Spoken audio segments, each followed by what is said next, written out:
What is it that you're doing on this topic at Maplewood Richmond High Schools? Well, thank you, Casey, and thank you for inviting me. And I'm so happy to talk about the innovative work that we have done with our older students. And to be more specific, it's our alternative learners.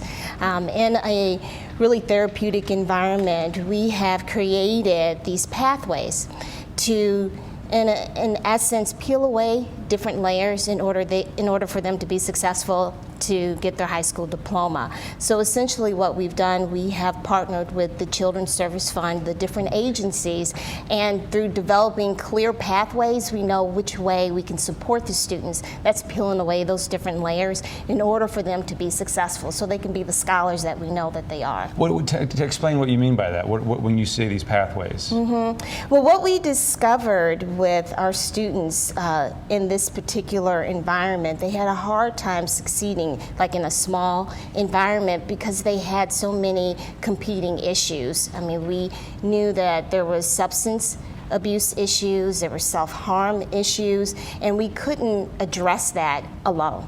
You know, we needed outside agencies to support us in order for us to do our job, and that is to educate the students. So what are you, I mean, if this is an area where you feel like you have to focus like this, what are you seeing when it comes to prescription drug abuse and then the things we've talked about tonight that it can unfortunately lead to as well? Absolutely. Well, in the past 10 years, we have seen an uptick of the use of prescription drugs.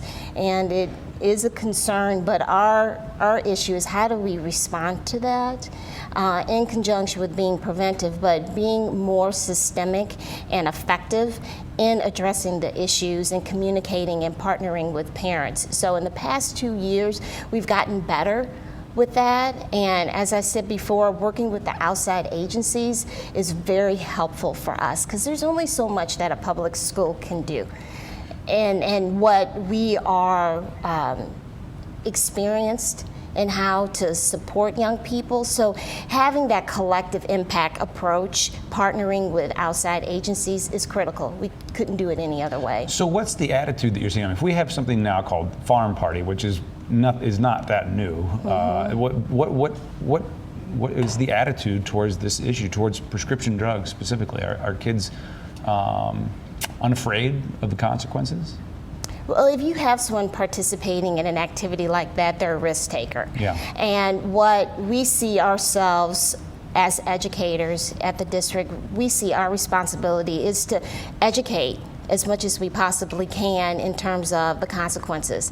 And then be very clear, if we still have risk-taking behavior, what do we do in order to put them right on track again? And not say, oh, well, they have a problem, but no, how can we support, coalesce, bring in the family, provide them counseling, and then continue with their education? Because at MRH, Maplewood Richmond Heights School District, we believe in personalized service.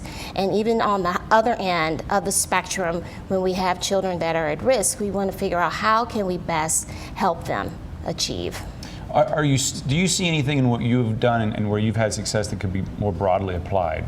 Lessons we could take outside of the school? Oh, absolutely.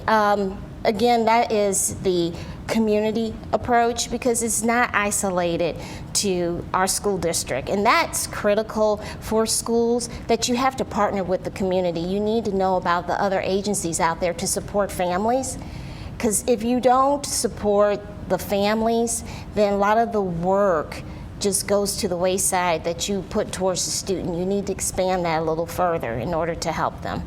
Do you see, do the issues you deal with at school reflect the community? Does the community reflect the school? I mean, can we kind of read one from the other here? Well, and you've heard from the other speakers today, it's prevalent in society, and it's unrealistic to say that it's not going to come into the schools, because kids in one way or another are going to have exposure to this, and we have to be real.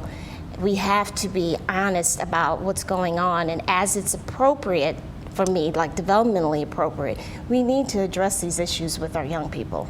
Are you making progress? I think we are now. The past 2 years, I see more of a systemic approach to supporting our young people when they are in crisis. And what do they say back to you? Do you have any encouragement for us from anything you've heard from the kids? You know, actually, yes.